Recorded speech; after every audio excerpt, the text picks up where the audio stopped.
Good afternoon, everyone. It's Conversations with Code 9 again. I have a really special guest today, a police officer from California who I was lucky enough to meet on my Churchill Fellowship back in 2018, Nick Turkovich. Good morning, Californian time, Nick. Or good afternoon, actually. Yeah, afternoon. It's a bright sunny day here in sunny, wintry California. So good to hear your voice. Thanks so much, mate, for jumping on the line. There's a couple of old fellas trying to sort out a bit of technology to make this work. It was a bit of a laugh, but we got there. We did, and I would much rather go into a gunfight at work than have to deal with the technology. That's for sure. And look, Nick, I was lucky enough, and you were certainly graceful enough to welcome me in the first week of my Churchill Fellowship, where I spent a magnificent week with you at the West Coast Post-Trauma Retreat in the Napa Valley up in California. Before we get into, I suppose, a conversation around the retreat itself, it'd be really cool if you could just tell the listeners a little bit about your policing career and how you got to where you are now. All right. I started my police career here in California, a town of about 120,000 people, and not the nicest town. It's probably not the town where I would want to raise my children. It was a very high crime, a lot of drugs and gangs in the town that I worked in, and I started, I think, in 1987, and I was a police officer there for 25 years and retired, and I've been doing this working with first responders for probably about 30 years now. And then after my retirement from the police department, I went into it full time. Uh-huh. So yeah, I worked the street my entire career. I loved being a street cop. I worked my last 17 years. I worked the graveyard shift in I would say probably the worst part of town, and I enjoyed working in that environment because I was a training officer and I loved my young officers getting a taste of nighttime policing. So, yeah, great career. Helped start the peer support program at my department long time ago, and just fell in love with helping cops and first responders recover from their post-traumatic stress injuries that they've sustained in line of duty. So when you mention you worked the graveyard shift, which is night shift, I understand, but did you permanently work that shift? Yeah, I worked that. My it's funny. My family still thinks I lost my mind by doing that because I had enough seniority not to work that shift. But yeah, that was my choice. I really liked working nighttime policing. So how many years did you work the graveyard shift then? I don't know how many years altogether. I know my last 17 years was all working graveyards. So out of 25 years, probably 80% of that time was working when the sun was down. Wow. And as you say, that was a voluntary thing. You volunteered for that. Yes. Yeah, that was my own doing. So, and when I retired, it was kind of funny. I didn't think I'd be able to sleep at nighttime because I thought I'd trained my body to sleep only when the sun was up. But I've mastered that in the past 8 years, so I sleep like a normal human now. And on reflection, Nick, do you think that graveyard shift had any effect on your well-being at all? Yes, I'm not suggesting for anybody listening to this podcast that you work nights for the majority of your career. I don't remember the numbers, but my wife, who's a nurse, decided to start putting numbers together on how many hours of sleep I had lost over the years, and it turned into actually years and not hours. So, yeah, probably not a good idea, but I sure love to work in that kind of work. And what was the catalyst for your retirement, Nick? Did you just age retire? No, I had sustained numerous injuries both of my knees, my back, my shoulder. It got to the point where I was medically retired. Mm-hmm. So, and the good thing, I was already at retirement age. I was at a service retirement age. So the medical retirement, I would say it brought my career to a halt, but it was probably a good thing that it happened for my mental well-being, and obviously for my physical. Yeah, and what got you into the zone of? You said you set up your department's first peer support and all that. What got you into that line of work?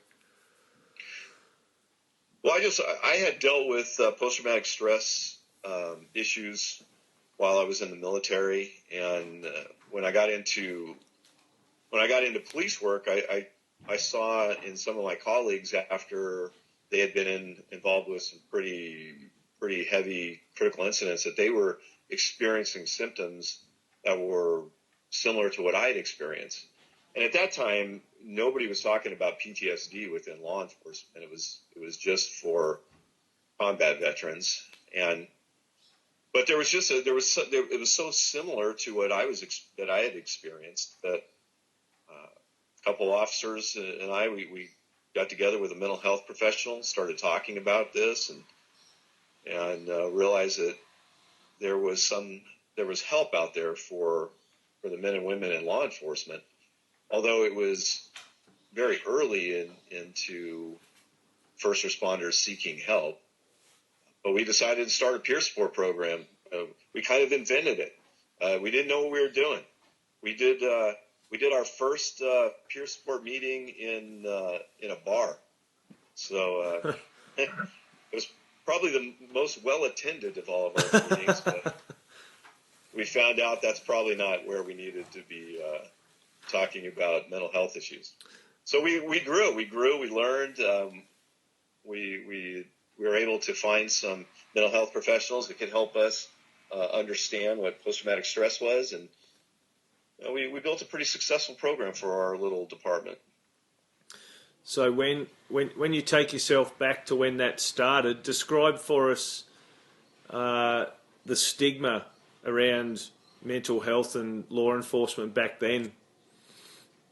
Well, yes, sadly, it's still like that in some areas in the United States, and I'm sure in Australia as well. The stigma's still there, that if you seek any kind of treatment or even acknowledge that you're suffering from any kind of a mental health issue, that you're somewhat less of the officer that's riding in the car next to you that isn't seeking that kind of help. So, I mean, it was unheard of back in those days when I first started. But sadly, there's places in the United States that you still would never hear an officer admit that they have mental health issues because of the job. It's getting better in California. I'd say that we probably, if not lead the states in taking care and at least admitting that there's a mental health issue involved with law enforcement. I think we're probably in the top 2 or 3 in the country when it comes to states. We're doing a lot better admitting that we have issues, and then we're also doing a better job of finding treatment for people. What do you contribute to the improved reduction of stigma than, say, for instance, in California? What's your thoughts on that? Why is it improving? Well, I think awareness. I mean, for our organization, we've been doing a lot of training around the state of California for 20 years, explaining, what post-traumatic stress is, and cumulative stress, and critical incident stress, and just saying it out loud. And what we found is that when you have an officer, when he or she is willing to talk about their own battles that they've fought, people start listening. And I think that awareness is probably the greatest thing that has helped reduce the stigma. Yeah, I agree, and it's we have I think sometimes the lived experience discussions, as you say, you have officers and colleagues that want to tell their story, seem to be a really good vehicle for our fellow colleagues to sit back and take some notice. Yeah, well, I mean, it's so many of our people. They think they're alone. They think they're the only one, on their shift, or even in their department that's struggling with the mental health issues. And if we keep silent, then that person will continue to believe that they're the only one. And that's why we have our suicide rate amongst law enforcement officers in the United States is in the world of pandemics. It's been a pandemic for a long time. I travel around this country trying to convince law enforcement officers and firefighters and dispatchers that there's help out there, and you don't have to commit suicide to make the voices go away that are in your head. Do you find, Nick, that some of the issues around the barriers for help seeking are more at the officer level, or if there was more engagement and more acknowledgement, perhaps at management level, things would be better for the officers? What's your view on that? That's a great question, and people ask me that frequently. It's like, is it the officers and is it the line personnel that are not seeking help, or is it the command staff or the administration that's preventing that? And it's hard to really gauge that, because it really depends on the department. For instance, my department for many years would not address mental health issues. That came from the administration. The administration did not want to address the issues. Then that administration kind of changed, and then another administration comes in that says, yeah, we need to look at these issues, we need to address them, and we need to seek treatment for our people. And so that's just one police department in Northern California. Yeah. Now, magnify that across the nation. So sometimes it could be one department, in 2020 is seeking help for their employees and addressing the issues. A command change could change that in 2021. Yeah. It's hard to really diagnose whether it's the aligned people that aren't seeking help, or is it the administrations that aren't addressing it. I would say this. I would say in the 30 plus years that I've been doing this work, there's been a remarkable change for the better on the administrative side and on the line side. The line side, they're asking for help, and a lot of police administrations are seeking to help their folks. The problem that we're seeing in the States, I tell this story all the time. I said for 30 years I pounded my fists on the desk, just berating my fellow police officers around the country to seek help when they needed it. Yeah. And now they're listening, but the resources aren't there to help them.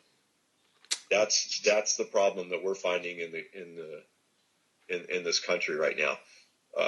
I'm very fortunate. Just the other day, I talked to one of my colleagues who's finally seeking help. I was able to get him set up with a therapist that afternoon. But we're in the San Francisco Bay Area, and there's dozens of qualified therapists out there that will help first responders.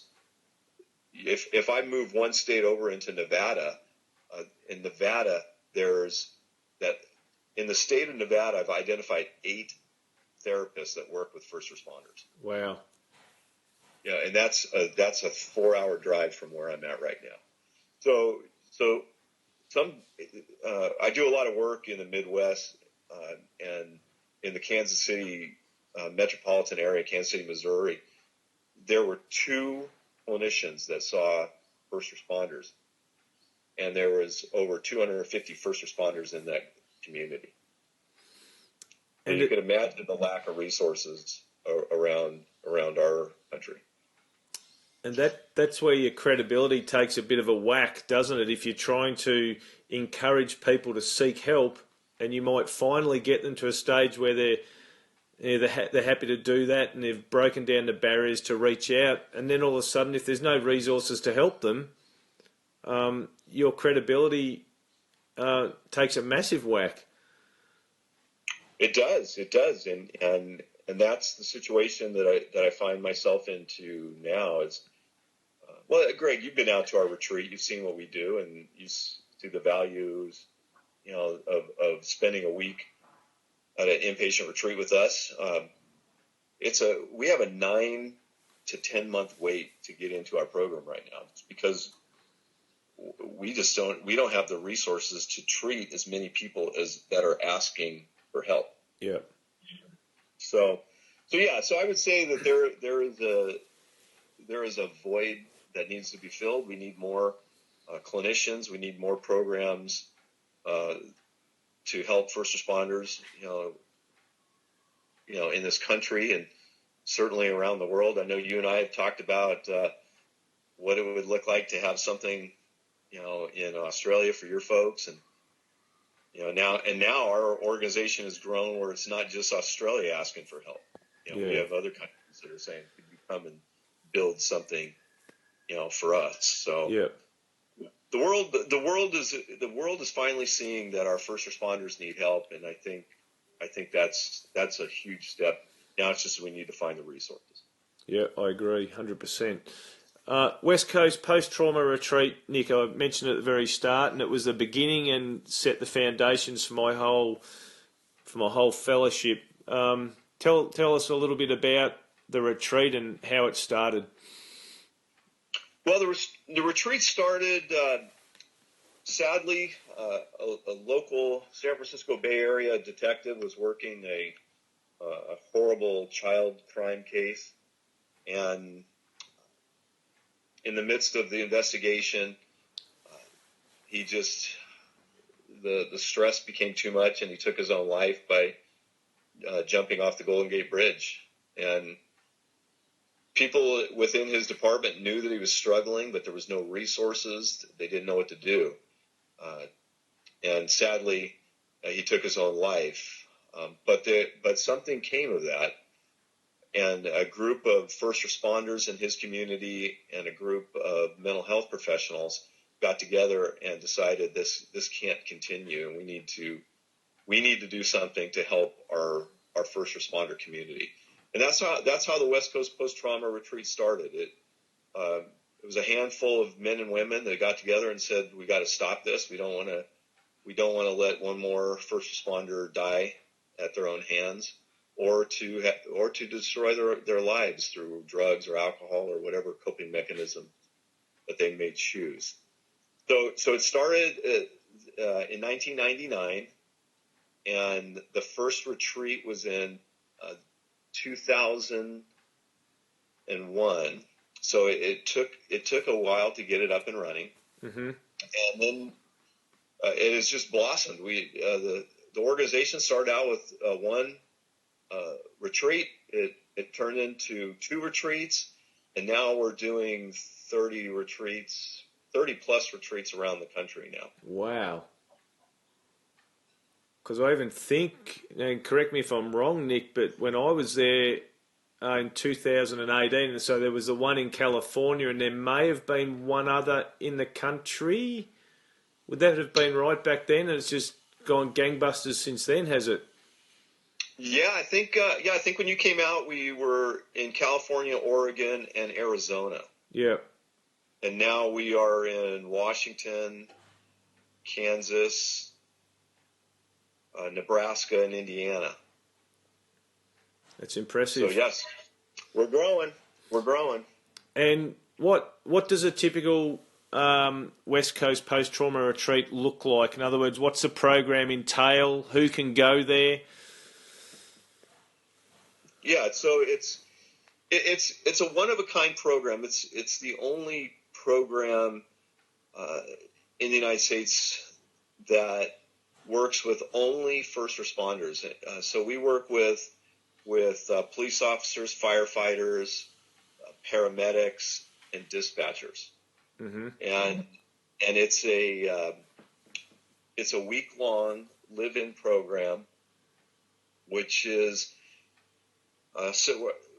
depending on where you're at and what area of the country that if you're at one of our retreats, like the one that you came to, Greg, was in the Napa Valley, which is out in the wine country of California. It's surrounded by trees and nature, and it's quiet, and we try to bring our people and put them into a peaceful setting like that. Yep.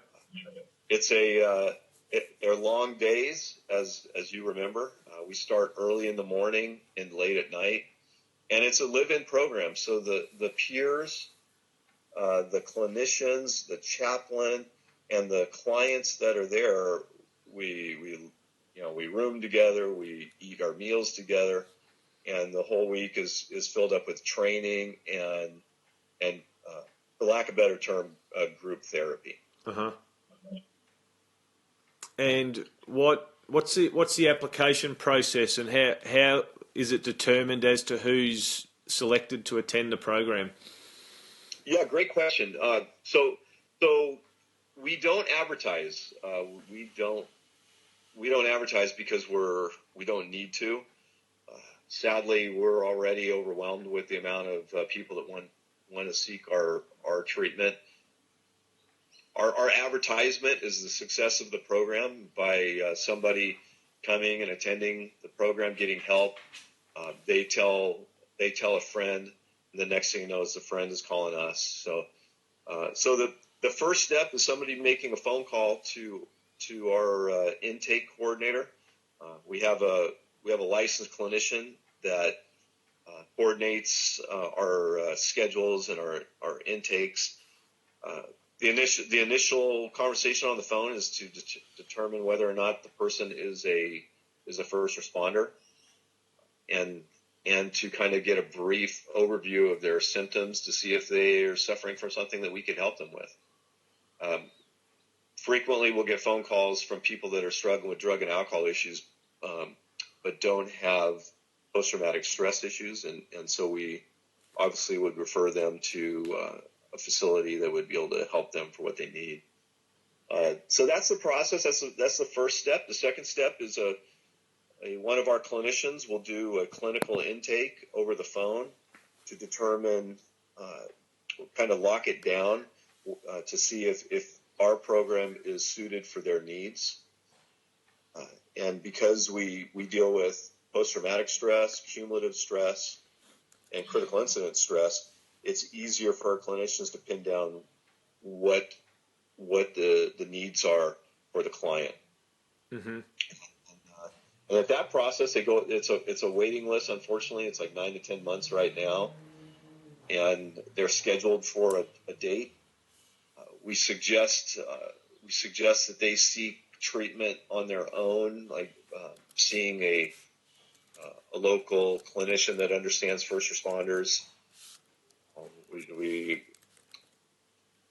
sadly, a lot of our first responders use alcohol and sometimes drugs to cope with this. So if there are those issues, we tell them to stop using alcohol as a coping mechanism, and if they need to go to a rehab program to do that before they come to our program. And to get exercise of all things. Exercise is probably one of the best things you can do to help your mind cope with this. So that's kind of the steps they have to jump through, and then once they're scheduled to come to a retreat, we get them up to the retreat, and they spend a week with us, and at the end of the retreat, they're usually better. Not 100%, because I don't know what that even looks like, what 100% looks like. Yeah. But they're certainly equipped to be able to take what they learn at the retreats back into the real world and get back to living. We say we are a return to living program, not a return to work program. Uh-huh. Which is more important, right? Because a return to living will just organically turn into a return to work if you return to better living. Absolutely. I told the guy the other day on the phone, he said, I'm just worried that I'm not going to be able to go back to work. And I told him, I said, it's like, I want you to be alive. And I want you to live a decent life and a happy life and enjoy the things that are out there. Let's see about getting you back to that, and then we talk about going back to work.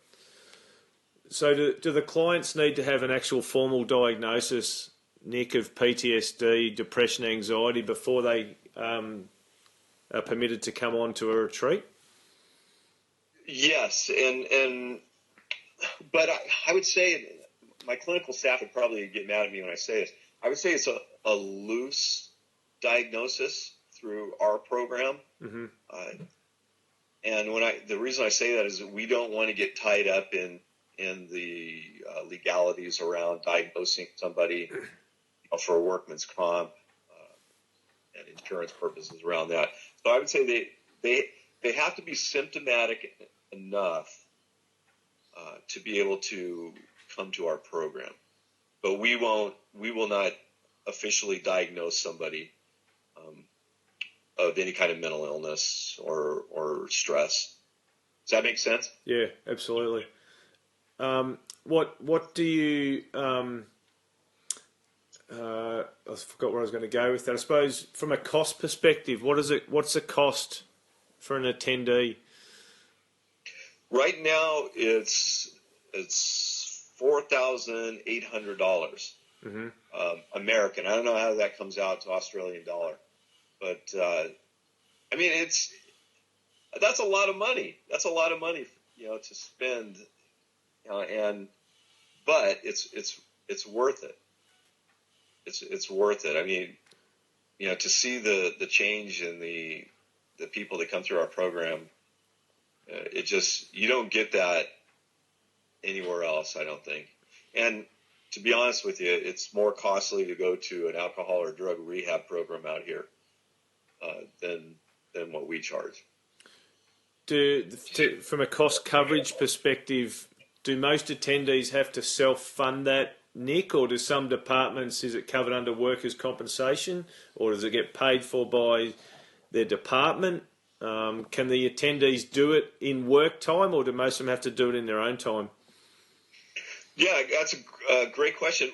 About the last statistic that I put together was about 50% of our attendees will be self-pay, so they'll be paying out of their own pocket. The other 50% would either be workman's comp or their departments.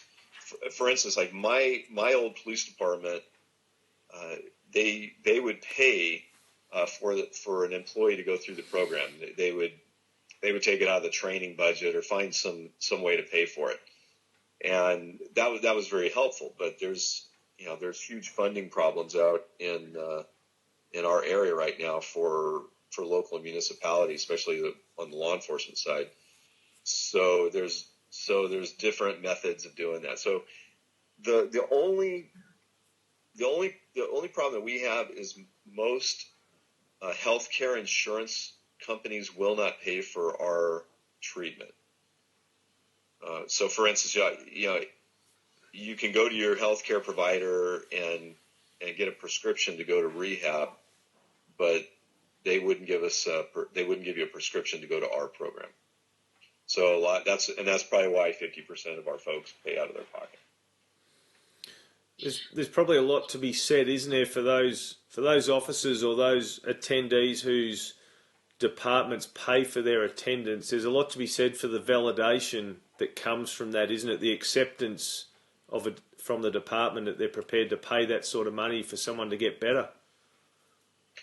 Oh yeah, there's kind of an underlying issue that's prevalent at most of our retreats that we call organizational betrayal. It's when you go out there and you do this very difficult job for your organization, and then you're injured and you're not cared for. So when a department is willing to spend the money to send one of their people to the program, it says a lot and it kind of validates the work that the officer or firefighter or dispatcher has done for that department. Yeah, absolutely. Can you just perhaps outline, just for the guys and girls listening, what a typical day's program might look like whilst you're on the retreat? Sure. So we start every day. Breakfast is served around 7 o'clock in the morning. We do a chapel service, which is kind of a non-denominational religious get-together with a chaplain. And not everybody has to attend that, but most of our folks will attend that. And then that's at 7:30, and then at 8 o'clock we start up our program, and they would start that out as we call it a morning check-in, where we just go around, check with all the clients that are there. And then, mind you, we have 6 clients, but we have 15 to 20 peers that are there helping out, and most of our peers are graduates of our program that are coming back to pay it forward. Yeah. So we'll do this morning check-in. Everybody gets a chance to check in. We check to see how their symptoms were the night before. Did they get any rest?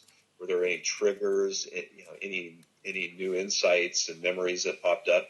So that's the start of the day. We do that every day.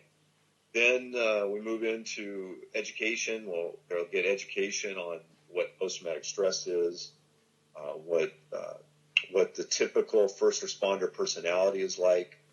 We'll learn psychophysiology of stress, family issues, things like that. Those are taught throughout the week, and then we move into the what we call the debriefing process, which is a smaller group.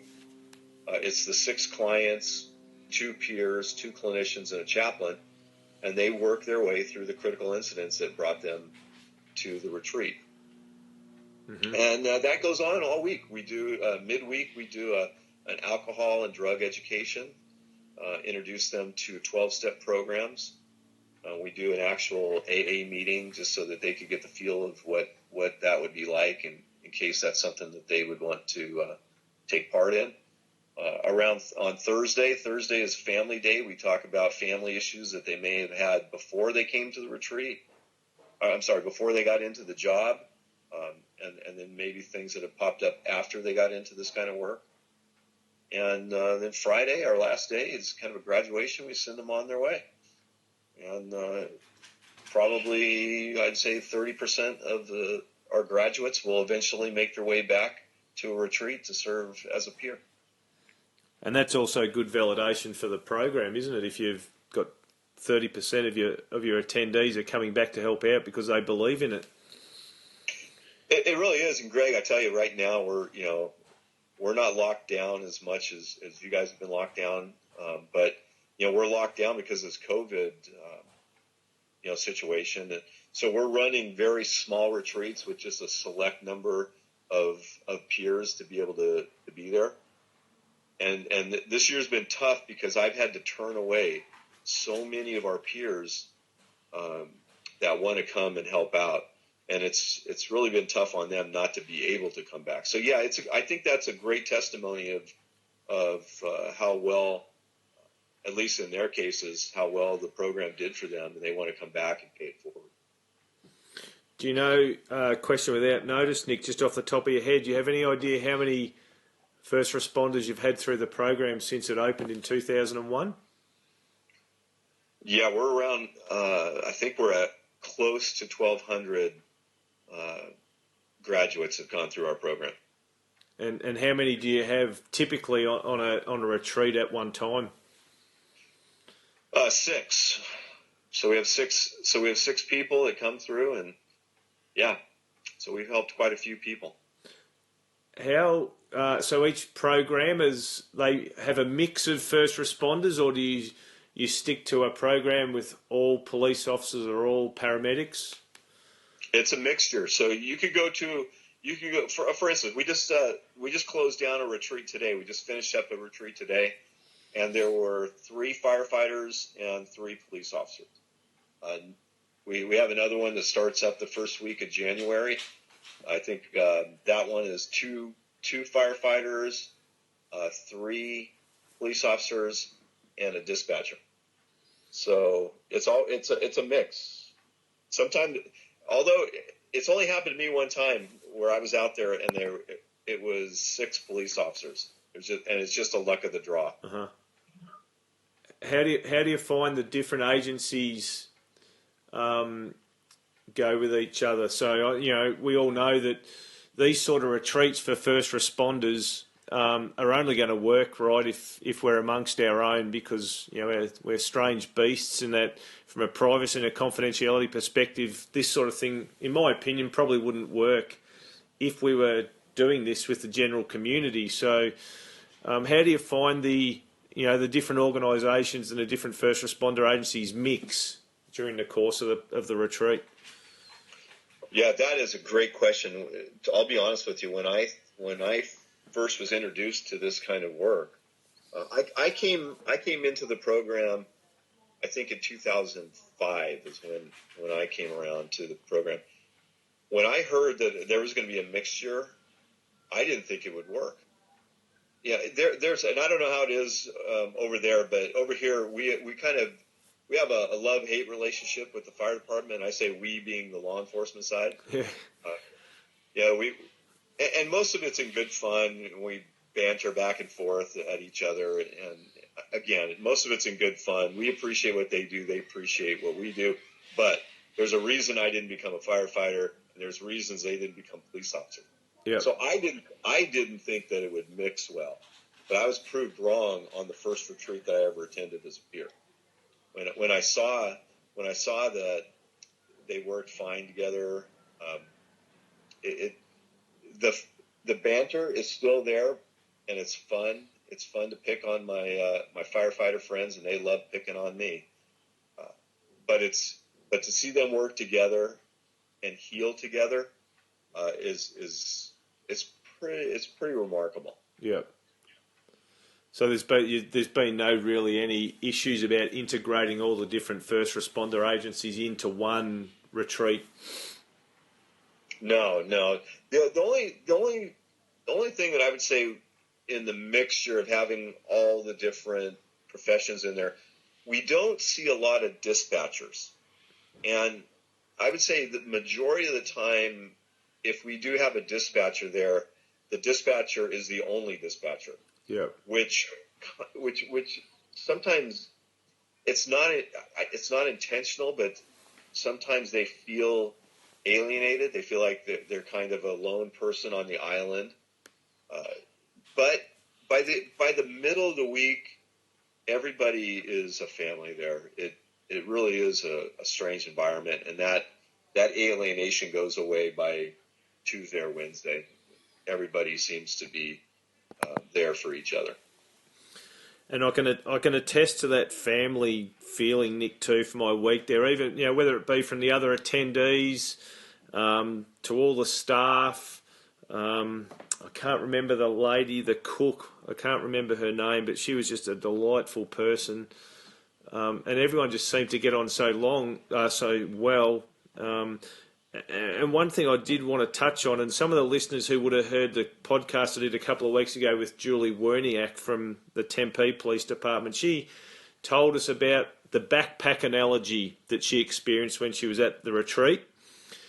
And I must say, Nick, on the graduation day, that was a very emotional time, and I was there essentially as a peer observer, and I found it extremely emotional, that graduation ceremony. Can you just enlighten the listeners to what that backpack analogy is and what that looks like on the graduation day? Yeah, so we do this kind of a visual experience with rocks. We ask our clients on Monday to think about part of their traumatic event or whatever they need to work on. We ask them to think about what that would be like, and we have them memorialize it by writing it down on a rock, and the rock goes in the backpack. And the symbolization around that is that you and I could probably walk up and down a mountain carrying one rock in our backpack, and it's not going to slow us down. It's not going to get to a point where we can't make it up to the top of the mountain. But as long as you're in this kind of career, the critical incident calls, if we keep adding a rock here and a rock there, at 30 years, are you going to be able to stand up, let alone get up that mountain carrying that backpack? Yeah. So we symbolize, and the way I explain it to the clients is, hey, put something on that rock that you want to work on this week, put in your rear view mirror. So all you have to do is look back at it as you're driving away from it. And they have no idea what the rock ceremony at the end of the week is. Yeah. So for instance, one of my horrible critical incidents that I was involved in as a police officer, I shot my own brother. My brother was mentally ill. He went to my parents' house to kill them, and I responded and had to shoot my own brother. That event happened on September 19th, and it was a day that changed my life as a police officer and as a human being.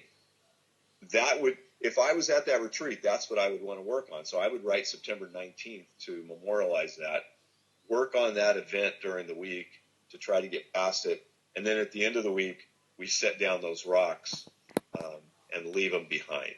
And that's probably what that other person was talking to you guys about was that event. And it is very emotional because a lot of the people, well, for my case, I mean, I've carried that rock since 2002. So that's a long time. No, I'm sorry, 1992. I was 10 years off on that. So that happened in 1992. So that's a long time to carry that rock. So it's very emotional to see people set down that rock and leave it behind. Yeah, and I vividly remember the ceremony I was at.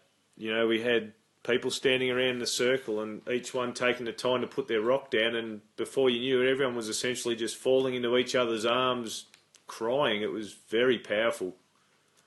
Yeah, it's the payoff for the hard work that they do that week. That's for sure. Yeah, and I've been fortunate. I think I just did a retreat. The last retreat I did was in Kansas City. And let's see, I think that was 133 retreats I've done.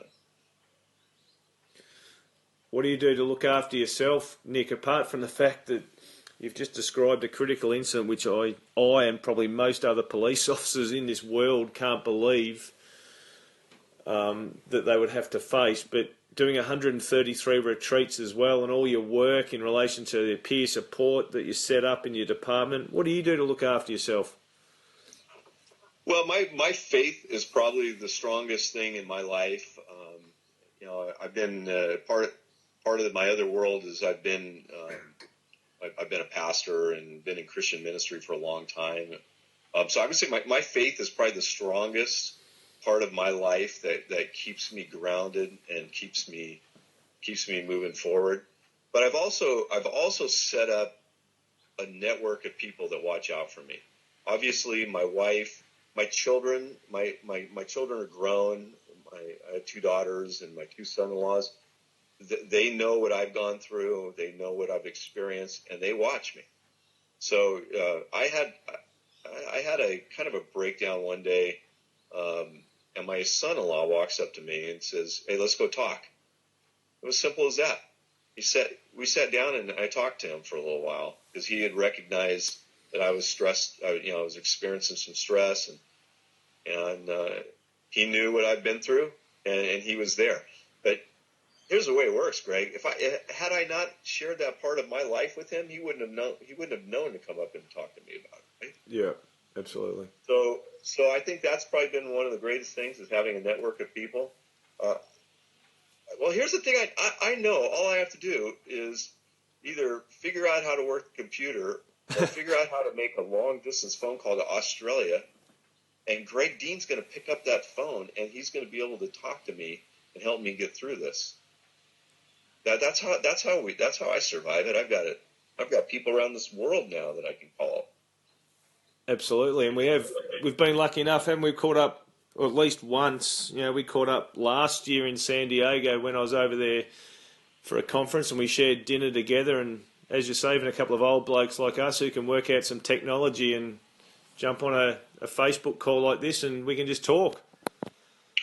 Yeah. So I mean, so you ask how can I do 130 some odd retreats and do all the other things that I'm responsible for in my life? That's how. I have people that are walking this path with me, and I think that's one of the things that I did not have before, and that's what led me down the path to nearly taking my own life. So yeah, so that's my network, and I'm glad they're there. I'm glad I have friends like you and law enforcement and fire brothers and sisters around the world right now that I can lean on when I'm having a rough day. And I'm just looking forward to COVID disappearing, because I really look forward to meeting your family one day and bringing my family over and introducing them to you, because this is one of the things that this fellowship really I benefited out of, was the friendships that I made during that time all across the world. And sometimes those friendships just foster out of nothing, don't they? And all of a sudden you got friends for life, and you can talk about things like this. Yeah, as much as my son-in-law wants to help me, to listen to me, he doesn't know exactly what I've experienced. But you know, because you're still wearing the badge and running around your town. Yeah. So it's great to have comrades in arms that you can talk to and be serious about it too. Not just the war stories and not just the funny stories, but also the tragedies to help take that off your back. And that's why I was so excited and so stoked when you asked me to do this, because man, word's getting out, and I know from our conversations that that Australia, you've suffered. Your communities out there have suffered loss, and your first responders are the first ones to get to those horrible calls. So I'm really glad that this knucklehead guy from California gets a chance to talk to Australia now. Mate, I just wanted to finish off with you talk about the success of the retreats, and there's still, I don't know whether you know this, but there's still two attendees, two clients from the retreat that I was on that I, not regularly, but probably once a quarter, I touch base with via email. And both of those guys, or guy and a girl, are doing extremely well and have nothing but praise for the program and the retreat that they went through. And I know that's a significant portion of the people that attend. They just get so much out of it. But I suppose for me personally, from sitting through the week with those two first responders, to hear where they were at that time, and to now, 2 years later, almost 3 years later, to see how they've turned their lives around, it's a real credit to you and the West Coast Post-Trauma Retreat Organisation. Yeah, I'll say this: it takes a lot. It takes a lot of good people to do the work that we do, and it's demanding work. It's tiring work. Sometimes it's depressing, and you want to kick walls down, but the reality of there's a lot of people out there that really do care, and it takes a lot of people to do this work, and I'm really fortunate to have good people by my side that just love taking care of our brothers and sisters. Thanks so much, Nick, for putting some time aside on your Friday afternoon, particularly after you've just come off the back of a retreat. I didn't realise that, so mate, that just makes it even more special that you're able to make it. Fingers crossed we can catch up really soon. Do you have an issue at all? If anyone wants to get in touch with me, that I point them in your direction if they're interested to hear a little bit more about the retreats? Do you have an issue with that? No, none at all. And go ahead and I don't know how this works, but if you want to share our website, with them, please feel free. You can give them my phone number. You have my phone number, my contact information. I'll tell you, my life gets better every time I can help somebody. So I have no problem answering that phone. Thanks, mate. And I know you just gave your whole team a plug, but I've got no doubt that you, over the years, as well as all the people you work with, have no doubt single-handedly saved many first responder lives. So thanks for the great work that you do. Look forward to catching up in person soon, buddy. I'm looking forward to meeting your family, and perhaps catching up with a few of the old guys from the retreat would be great one day. So you be safe over there, and thanks again for your time. No problem, my friend. And, I'm looking forward to landing on that big rock that you guys live on one of these days.